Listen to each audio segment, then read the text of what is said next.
وبركاته. الحمد لله والصلاة والسلام على رسول الله وآله ومن والاه إلى يوم الدين.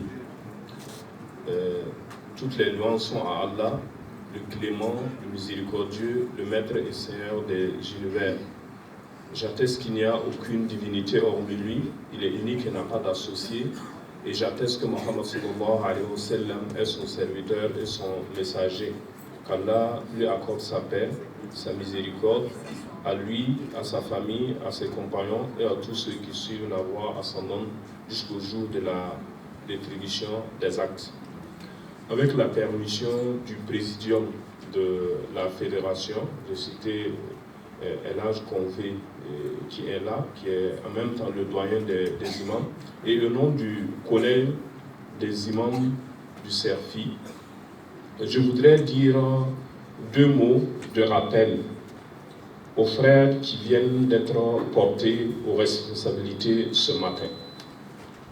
Nous avons arrêté devant nous le BEN, mais il y a avec eux le commissariat au CON, il y a avec eux le CDN, le comité directeur national, il y a avec eux tous les congressistes. Parce qu'avant, cette cérémonie de prestation de serment, on le faisait avec une assemblée. Et pourtant, ce sont des délégués qui sont venus des différentes régions, du Serfi, et qui ont mandaté les responsables ici présents pour porter durant les 3 années à venir effectivement les attentes et les destinées de notre mouvement. Donc il est bon qu'ensemble nous puissions prendre des engagements, d'une part à leur niveau pour qu'ils soient conformes à ce qui a été dit durant les 3 jours ici, mais aussi de notre part, nous qui les avons mis devant, que nous serons derrière eux, parce que le tout n'est pas d'élire des responsables, mais aussi d'être à leur côté pour que chaque fois on revisite les programmes et les engagements qu'on a pris ensemble. Donc avant la prestation de serment, le rappel que j'aimerais faire à ces frères qui sont élus aujourd'hui, c'est surtout rappeler, j'allais dire, les fondamentaux qui nous sont très chers. Avec le développement des communications, il nous arrive de parler de beaucoup de thèmes qui sont très loin de nos cœurs. Et pourtant, tout se fait au niveau du cœur. Comme notre prophète sallallahu alayhi wa sallam l'a dit, il y a un morceau de chair dans le corps humain. Quand il est sain, tout l'ensemble du corps est sain. Et quand il est corrompu aussi, tout l'ensemble du corps est corrompu. Et il dit Allah wahi al-qalb, c'est le cœur. Donc nous avons un rôle très important dans la surveillance de notre cœur. Et vous qui êtes commis à ces responsabilités-là, vous êtes encore plus interpellés, puisque vous êtes la lanterne qui montre le chemin et que les gens suivent. Et c'est très important. Et parfois, nous l'oublions. Quand je parle de fondamentaux, ces 3 jours, on a parlé beaucoup du rôle de notre association dans la consolidation de l'unité et dans l'action unitaire des musulmans au Burkina Faso. Mais il y a un préalable. Et ce préalable-là, parfois, nous, imams et prêcheurs, avec un certain courage et une témérité, nous ne le respectons pas. Ce préalable, c'est quoi? C'est que tous les musulmans sont des frères. Et ça, c'est fondamental. Tant que je n'ai pas intégré cela, je ne peux pas faire un travail qui soit au profit des musulmans. Peut-être au profit d'une partie des musulmans, je peux le faire. Puisque si je ne considère pas l'autre partie comme étant des frères, tous les musulmans sont des frères. Il faudra que chacun de nous, responsable, élu ou militant ou sympathisant, membre de notre association, nous puissions accepter que c'est coranique, c'est fondamental. Innamal mu'minuna ikhwa. Les croyants sont des frères, établissez la concorde entre vous. Et c'est par cela, en respectant ce commandement divin et coranique-là, que nous allons avoir la victoire. Nous n'avons pas la victoire parce que nous organisons des activités, parce que nous sommes agités à la limite. Nous avons la victoire parce que nous croyons à ce que le prophète nous a dit et que nous agissons sur ce qu'il a dit. Regardez, quand il nous parle du paradis, le paradis c'est quoi? C'est le symbole de la félicité où on est agréé par Allah subhanahu wa ta'ala. On ne parle pas du paradis physique, non. Mais le prophète dit, vous n'irez pas au paradis tant que vous ne serez pas totalement musulman. Et comment le faire? Il faut que vous vous aimiez. Et comment arriver à s'aimer? Il dit, Afsus salama bainakum, répandez la paix. Parce qu'on traduit littéralement comme si c'est répandre la salutation, assalamu alaikum, assalamu alaikum. Non, c'est pas cela. Quand le prophète a dit Afsus salam, c'est faites la paix entre vous. Acceptez-vous, vivez la fraternité. Et c'est par ce moyen seul qu'effectivement nous allons réaliser l'islam. Quand je vis la fraternité avec mon frère, quand je l'accepte que c'est mon frère et que je l'aime en tant que frère et que j'aime pour moi ce que j'aime pour lui, alors j'ai atteint effectivement à la sincérité de la foi. Il est dit que le calife Omar, radiallahu anhu, il était parti au pèlerinage et il a regardé la Kaaba, il a touché la Kaaba et il a dit, c'est vrai, tu es la maison d'Allah, Allah t'a honoré. Mais je jure, et il dit, Wallazi nafsi biyadi. Quand on jure par ça en islam, je jure par celui qui détient mon âme entre tes mains, que l'honneur du croyant est encore plus grand que toi. L'honneur du croyant musulman, il est encore plus grand que la Kaaba, que nous économisons de l'argent, nous laissons nos familles, nous mettons du temps pour aller visiter. Va visiter ton frère, tu as fait un hajj. Va visiter ton frère, accepte-le, dis-lui salam alaikum avec le cœur ouvert, aime pour lui ce que tu aimes pour toi-même. Et quand nous agissons ainsi, effectivement, nous allons atteindre à la réalité de l'islam.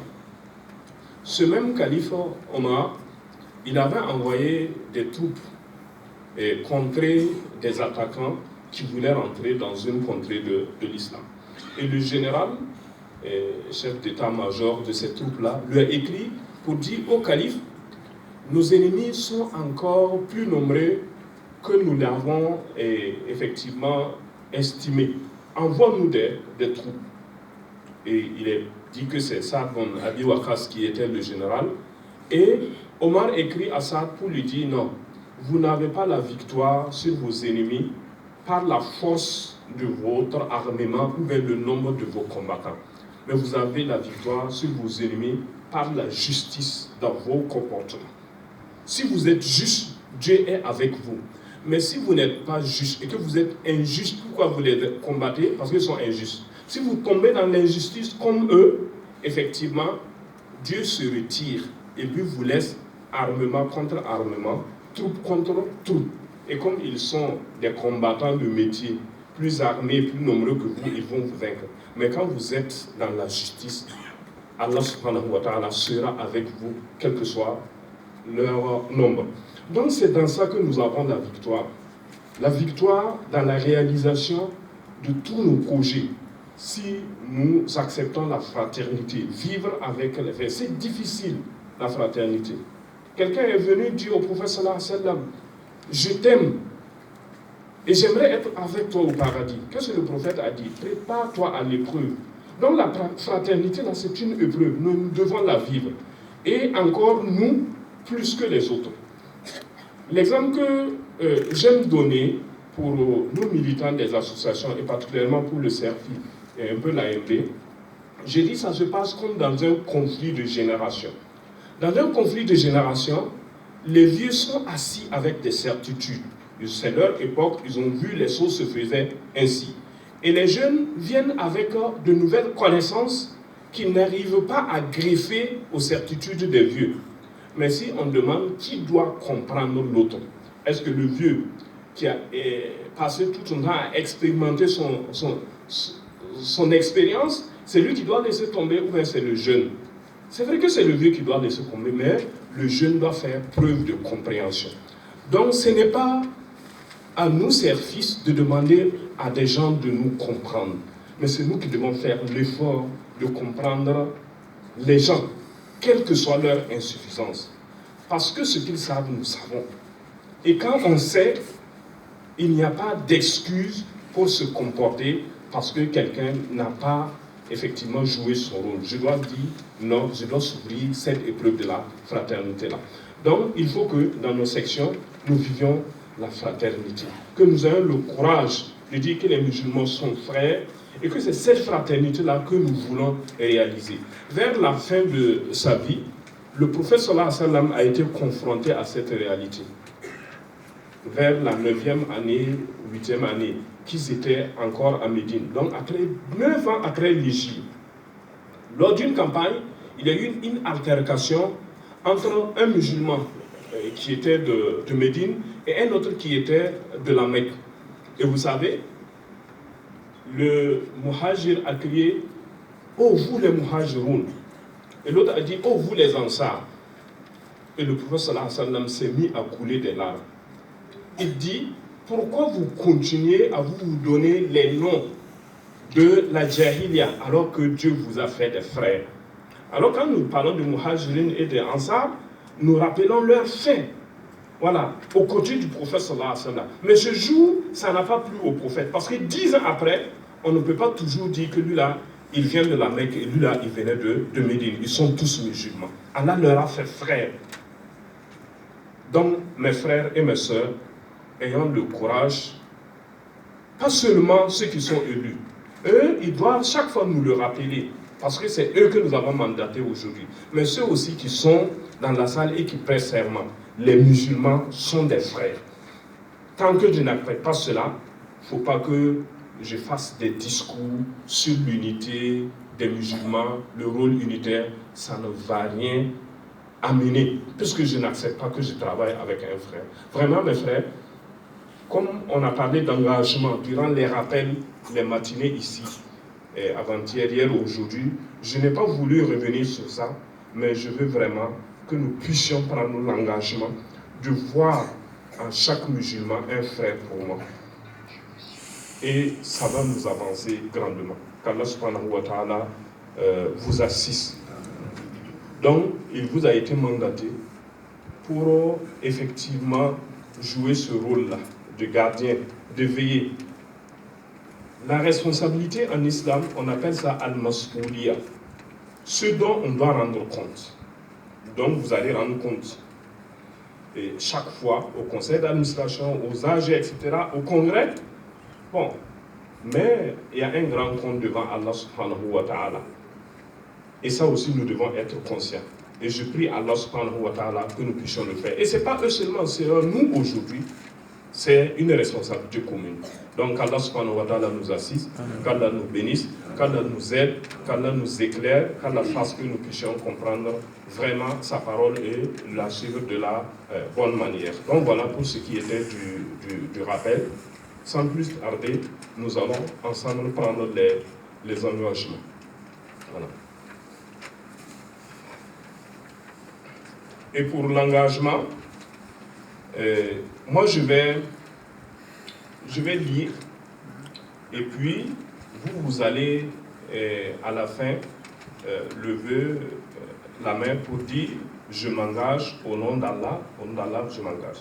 Voilà, parce que si je vais vous faire répéter tout le texte, ça va être un peu fastidieux. Donc il y a un texte pour les responsables élus, mais il y a un texte aussi pour ceux qui sont là. Nous avons les congressistes, vous c'est obligatoire. On a les membres du CRFI, ça c'est Sunna Mu'akkada, voilà, donc c'est obligatoire aussi. On a tous les musulmans, c'est obligatoire. Bon, les invités aussi, bon, c'est obligatoire. Voilà. Donc, A'uzubillahi minash shaitanir rajim, bismillahir rahmanir rahim. Donc, pour le bureau élu, leur prestation de serment.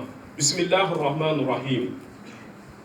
Je m'engage devant Allah le Tout-Puissant, le témoin de toutes choses, de travailler pour l'islam dans le cadre du CERFI, de respecter ses textes, son orientation, d'écouter les conseils venant des membres, de les appliquer dans la limite de mes possibilités, de veiller à préserver les acquis, les biens, l'honneur de l'association, de ne pas utiliser l'association ni ses moyens pour mes intérêts personnels.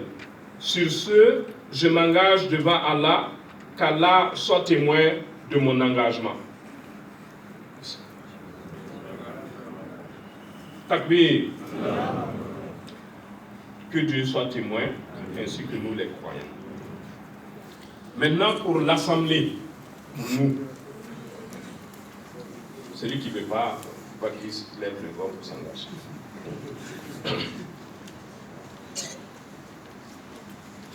Mais le prophète sallallahu alayhi wa sallam a dit que celui-là qui n'a pas fait l'engagement et qu'il meurt dans ça, il meurt avec un grain d'hypocrisie, quoi.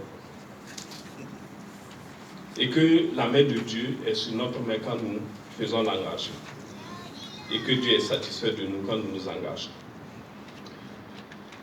Je m'engage devant Allah, le Tout-Puissant, le témoin de toutes choses, de respecter le bureau élu, de le soutenir par mes biens et ma personne, et d'obéir dans la limite du respect des principes islamiques, de lui fournir les conseils d'assistance nécessaires pour la bonne marche de l'association. Sur ce, je m'engage qu'Allah soit témoin. Je m'engage au nom d'Allah. Merci. Que Dieu nous assiste, que Dieu soit notre témoin.